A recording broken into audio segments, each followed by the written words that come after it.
What is the most effective way to read a book? How to read a book and understand it?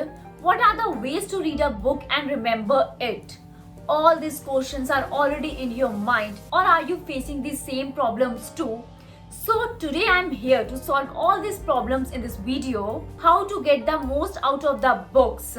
So before starting with the video, आज की video में हम discuss करेंगे how to get most out of the books.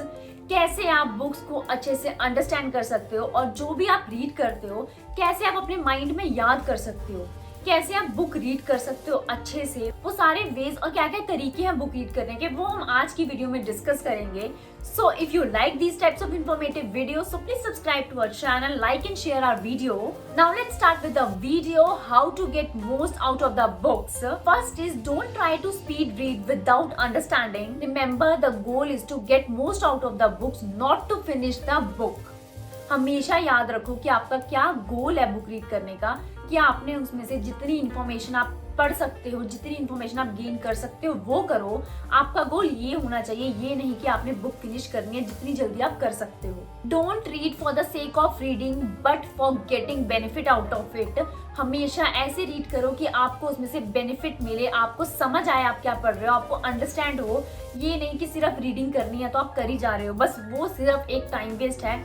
उससे ना आपको कुछ समझ आएगा कि आपने क्या पढ़ा है और बल्कि आपका टाइम भी वेस्ट होगा. तो हमेशा इस चीज का ध्यान रखो कि जब भी आप बुक रीडिंग कर रहे हो तो फुल कंसंट्रेशन के साथ, फोकस के साथ बुक रीड करो. सिर्फ आपने इसीलिए बुक रीड नहीं करनी कि आपको जस्ट एक बुक खत्म करनी है, नहीं.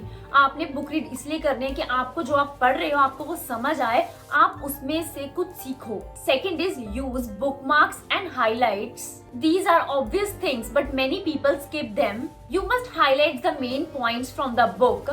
आप हाईलाइट भी कर सकते हो जो मेन पॉइंट्स आपको लगते हैं बुक से. तो उससे क्या होगा, जब भी आप कभी आपको ऐसा लगे आप वो चीज भूल गए हो कि आपने क्या रीड करी थी और वो क्या उसमें चीज थी जो रिलेट कर रही है अब आप जो रीड कर रहे हो, तो आप कभी भी उसको फाइंड आउट करके रीड कर सकते हो क्योंकि आपने वो चीज हाईलाइट करी होगी तो आपको इजीली मिल जाएगी.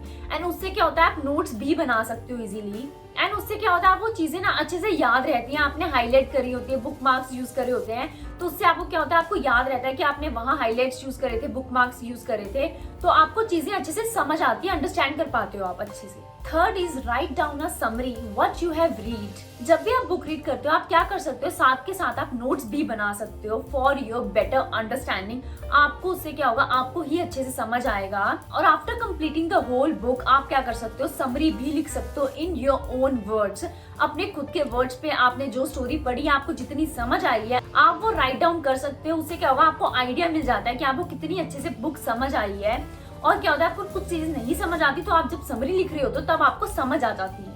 Fourth is share with others what you have learned. This is the best way to fully understand anything.